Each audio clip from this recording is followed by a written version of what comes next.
ZPD में। दो तीन बातें हैं जो वाइगोस्की से आपको ध्यान में रखनी है। एक तो इनकी थियरी का नाम क्या है, सोशियो कल्चरल अप्रोच है, यानी सामाजिक सांस्कृतिक विकास का सिद्धांत है। ये कह रहे हैं जब बच्चा समाज और संस्कृति में इंटरैक्ट करता है, अन्योन्य क्रिया करता है, अंतः क्रिया करता है, बात करेगा, डिस्कशन करेगा, ग्रुप में एक्टिविटी करेगा, तो वो सीखेगा एक दूसरे से बहुत कुछ। और ये जो थियरी है, ये है किसकी, कॉग्निटिव डेवलपमेंट की, क्योंकि हम इसके नाम से कई बार ये भूल जाते हैं कि पता नहीं किस चीज की थियरी है। तो ये कॉग्निटिव डेवलपमेंट यानी संज्ञानात्मक विकास की थियरी है। संज्ञानात्मक मतलब हमारी बुद्धि, हमारी मानसिक क्षमताओं का विकास। ठीक, तो वाइगोस्की कह रहे हैं कि समाज और संस्कृति से सीखता है। दूसरी बात जो हमने यहाँ पे देखी, पीयर इंटरेक्शन की बात की है इन्होंने, और ये कह रहे हैं ZPD, इस पे किसी और दिन भी चर्चा करेंगे अलग से थियरी वाले सेशन में। ZPD यानी एक जोन है जहां आप सीख सकते हैं, है ना, यानी आप कुछ जगह पे अटकते हैं, कुछ चीजें आप खुद कर लेते हैं। सीटेट में कुछ सब्जेक्ट्स में आपको समस्या होगी, कुछ में आप खुद कर लेते हैं, तो उनमें आपके नंबर आ जाते हैं, और जिनमें नहीं आ पाते उनके लिए फिर आप यूट्यूब से पढ़ रहे हैं, मेरे साथ जुड़ रहे हैं। ये क्या है, क्योंकि आप सीटेट क्लियर कर सकते हैं, ये आपके ZPD में है, यानी संभावित विकास के क्षेत्र में है।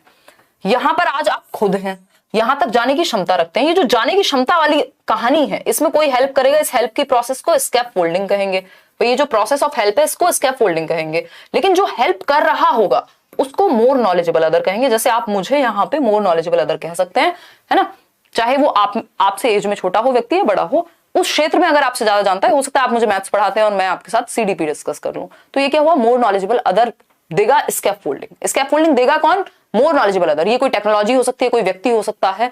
हेल्प देने को, टेम्परेरी हेल्प को, अस्थायी मदद को स्कैफोल्डिंग या मचान कहते हैं। ये जो दायरा है जिसमें हेल्प दी जा रही है वो ZPD है, कि आप संभावना है कि आपका विकास यहां तक हो सकता है। ये टॉपिक आपको समझ आ सकता है। अगर मैं 3 साल के बच्चे को कहूं तो वो उसके ZPD में नहीं है कि मैं उसको प्याजे पढ़ा दूं, प्याजे नहीं समझ आएगा उसको, है ना, वो रटेगा भी अगर आएगा भी तो। खैर, तो ये लेव वाइगोस्की का कॉन्सेप्ट है कि बात हो रही है कि जो ज्यादा मोर नॉलेजेबल अदर्स हैं, जो कि स्किल्ड पीयर्स हैं, वो दूसरे बच्चों को सिखा रहे हैं जिनको उस कॉन्सेप्ट को समझने में दिक्कत आ रही है। आगे बढ़ते हैं नेक्स्ट क्वेश्चन पे। क्वेश्चन नंबर 9 है, पोल में जवाब दीजिएगा। Which of the following is the basis of लेव वाइगोस्कीज व्यूज ऑन डेवलपमेंट, यानी वाइगोस्की के विचार क्या हैं बच्चों के विकास के बारे में। मैचुरेशन एंड कल्चर को फोकस करते हैं। देखो, लेव वाइगोस्की की बात आती है तो SCL याद रखते हैं हम, सोसाइटी, कल्चर और लैंग्वेज। इन 3 चीजों को बहुत ज्यादा महत्व दिया है। समाज, संस्कृति और भाषा। भाषा क्या है, एक टूल है, ठीक है ना। तो मैचुरेशन की बात प्याजे करते हैं। मैचुरेशन का मतलब क्या है, हेरिडिटी से जुड़ा हुआ है, जेनेटिक्स से जुड़ा हुआ है। जेनेटिक्स की बात, बायोलॉजिकल एस्पेक्ट की बात वाइगोस्की नहीं करते। तो कल्चर तो ठीक था, बट मैचुरेशन गलत हो गया। हमें तो दोनों सही चाहिए। लैंग्वेज एंड फिजिकल वर्ल्ड, भाषा और भौतिक वर्ल्ड नहीं, सोसाइटी की ये ज्यादा बात कर रहे हैं, है ना। एक होता है फिजिकल वर्ल्ड, पेड़ पौधे, आसपास चीजें हैं, लोगों से इंटरेक्ट करना सोशल वर्ल्ड है, तो इसकी फिजिकल वर्ल्ड की बात प्याजे ज्यादा करते हैं। लैंग्वेज एंड कल्चर, ये बात सही है ना। लैंग्वेज एंड कल्चर, भाषा और संस्कृति। देखो, SCL में से फंस जाएगा, यहां सोसाइटी का ऑप्शन नहीं था, कल्चर और लैंग्वेज ये दोनों आ गए।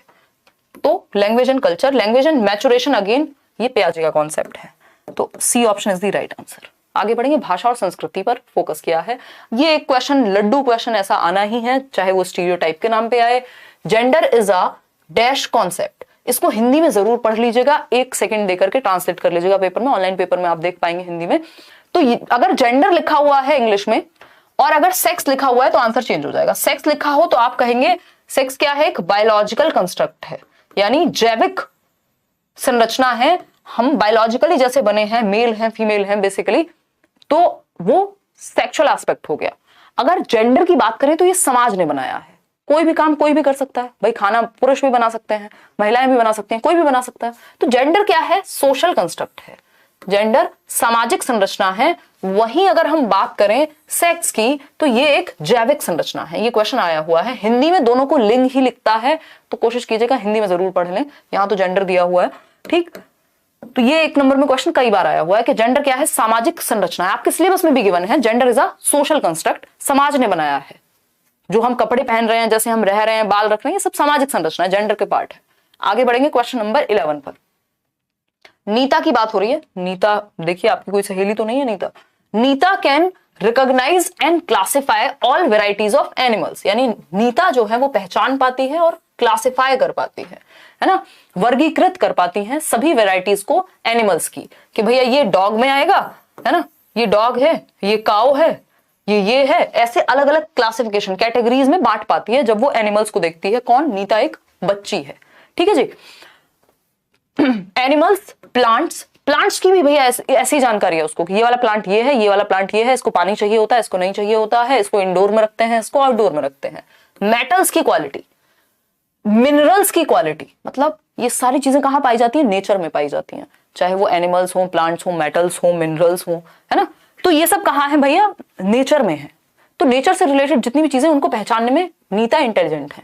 तो as per Harvard Gardner's theory of multiple intelligence, भाई हार्वर्ड गार्डनर ने जो बहुबुद्धि का सिद्धांत दिया कि लोग कई प्रकार से बुद्धिमान हो सकते हैं, जरूरी नहीं है कि बुद्धि का मतलब ये है कि आप मैथ्स में अच्छे हैं तो सिर्फ मैथ्स में अच्छे हैं तो इंटेलिजेंट है, अदरवाइज नहीं होंगे। ये कह रहे हैं कोई बोलने में अच्छा हो सकता है, कोई म्यूजिक में अच्छा हो सकता है, कोई गार्डनिंग में यानी अपने नेचर को, प्रकृति को समझने में अच्छा हो सकता है, कोई लोगों को समझने में अच्छा हो सकता है, जो कि इंटरपर्सनल इंटेलिजेंस कहलाती है। ठीक, तो which of the following type of intelligence she demonstrating, यानी बुद्धि का प्रदर्शन, किस बुद्धि का प्रदर्शन कर रही है? यदि बच्ची धातुओं को, खनिजों को, जानवरों को, पौधों को वर्गीकृत कर सकती है, यानी नेचर में जो भी चीजें हैं उनको समझ पाती है, तो नेचुरलिस्टिक इंटेलिजेंस है, यानी प्रकृतिवादी बुद्धि है। ये गार्डनर्स में, फार्मर्स में, जो बॉटनिस्ट वगैरह हैं उनमें पाई जाती है।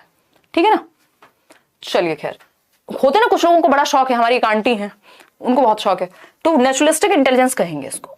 इंटरपर्सनल, ये लोगों के साथ डील करने में। लिंग्विस्टिक, जिसकी भाषा पे पकड़ हो, कोई नेता भी हो सकते हैं ये, अदरवाइज जो लिंग्विस्ट होते हैं, राइटर्स हो सकते हैं, भाषा का प्रयोग करने वाले, इवन टीचर्स में भी कई बार पाई जा सकती है। इंट्रापर्सनल होती है खुद को जानने वाली बुद्धि, तो B option is the right answer. ये फिलोसोफर टाइप लोगों में मिलेगी intrapersonal.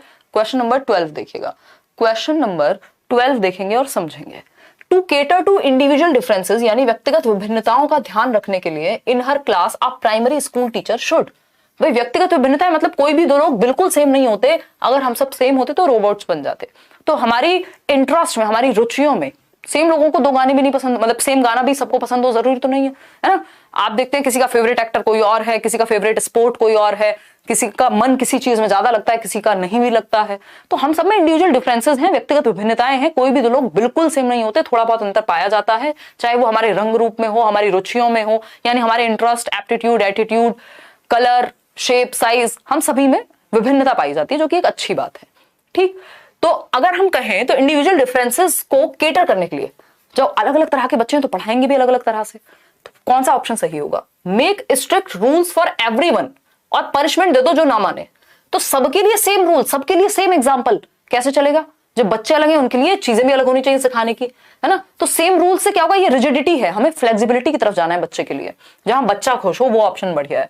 Focus on standardised paper pencil test, यानी सबके लिए पेपर पेंसिल टेस्ट। हो सकता है कोई बच्चा अपनी बात को ओरली समझाने में बहुत अच्छा हो, पेपर पेंसिल में वो ना कर पाता हो, तो स्टैंडर्डाइज नहीं, फ्लेक्सिबल चाहिए हमें यहाँ पे, या डिफरेंशिएटेड चाहिए।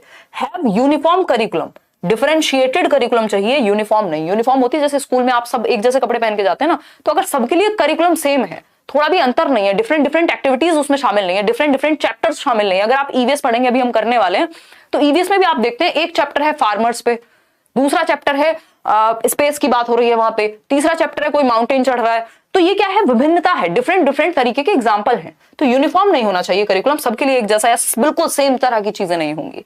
डी ऑप्शन ही बचता है, यही सही होगा। Provide diverse learning experiences to students, यानी विद्यार्थियों को अधिगम के विविध अवसर प्रदान करना, डिफरेंट डिफरेंट तरीके। कभी किसी को आप फील्ड ट्रिप पे ले जा रहे हैं, कभी बच्चों को आप स्पोर्ट्स खिलवा रहे हैं, कभी बच्चों को आप क्लास में Q&A या डिस्कशन चल रहा है, कभी आप लेक्चर दे रहे हैं, मतलब डिफरेंट तरीके से आप पढ़ा रहे हैं। डाइवर्स बच्चे हैं तो डाइवर्स तरीके से आप पढ़ा रहे हैं, डिफरेंट डिफरेंट वेज में इंडिविजुअल डिफरेंसेस को केटर कर रहे हैं आप। ठीक है ना। आगे बढ़ेंगे क्वेश्चन नंबर 13 पर। क्वेश्चन नंबर 13 क्या है? 8 ईयर ओल्ड रोहित, 8 साल का बच्चा है रोहित, रीजंस, एज पे फोकस कीजिएगा, reasons stealing is wrong because stealing behaviour can lead to his rejection by others. भैया स्टीलिंग बुरी क्यों है? चोरी करना बुरी बात क्यों है? क्योंकि दूसरे उसको रिजेक्ट कर देंगे। अगर घर में पता लगा, भाई बहन को पता लगा, दोस्तों को पता लगा, तो कहेंगे तुम आज से मेरे दोस्त नहीं, तुम तो चोर हो यार, चोर को कौन दोस्त बनाता है ना। रिजेक्ट कर दिया जाएगा।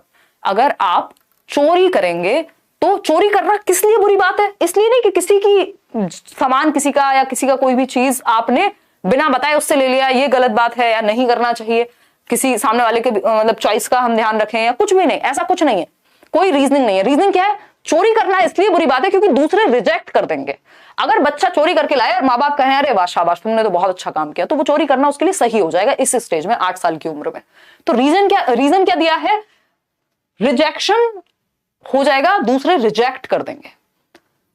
कौन सी स्टेज है ये? मतलब अप्रूव नहीं करेंगे, अच्छा बच्चा नहीं कहेंगे, तो ये good boy good girl orientation है। Good boy good girl orientation है। ये वही वाली बात है, मान लीजिए बच्चे कई बार होते हैं ना बहुत परेशान करते हैं, तो या बच्चा मान लो चोरी करके लाया और मम्मी ने कहा बात मत करियो, आज से मेरा बच्चा नहीं है तू, है ना। तो अब बच्चा नहीं है, मम्मी ने क्या कर दिया, रिजेक्ट कर दिया, मैं तेरी मम्मी नहीं हूं आज से। चोरी तो खैर बड़ी बात हो गई, छोटी छोटी चीजों पे भी हो जाता है ऐसा। तो अब बच्चा परेशान है, वो अगली बार वो चीज नहीं करेगा, उसके लिए वो गलत हो गया, क्योंकि मम्मी कह देती है मैं तेरी मम्मी नहीं हूं, तू मेरा बच्चा नहीं है, खत्म, रिजेक्शन। तो rejection good boy good girl orientation में आता है कि माँ बाप या आसपास वाले आपको अप्रूव करेंगे कि आप अच्छे व्यक्ति हैं, अगर आप ऑनेस्ट होंगे तो लोग आप पे गौरवान्वित महसूस करेंगे। तो अच्छा लड़का अच्छी लड़की सुनने के लिए आप ये करते हैं, जो कि बुरी बात नहीं है, क्योंकि ये स्टेजेस हैं, धीरे धीरे एज के साथ मॉरलिटी के रीजंस चेंज होते रहते हैं। ठीक। पनिशमेंट एंड डिसओबीडियंस, ये होता है कि आप दंड से बचने के लिए आज्ञा का पालन कर रहे हैं, दंड मिलेगा इसलिए आप आज्ञा मान रहे हैं, अदरवाइज आपको घंटा फर्क नहीं पड़ता, है ना। सोशल ऑर्डर ओरिएंटेशन, ये होता है समाज में नियम बने रहें। ये थोड़ी सी अच्छी बात है कि भाई समाज में अगर सब नियम तोड़ेंगे तो फिर कैसे चलेगा, और समाज में एक ऑर्डर बना रहे उसलिए मान रहे हैं आप। यूनिवर्सल एथिकल प्रिंसिपल तो हाईएस्ट लेवल हो गया, 6th लेवल हो गया, ठीक है ना।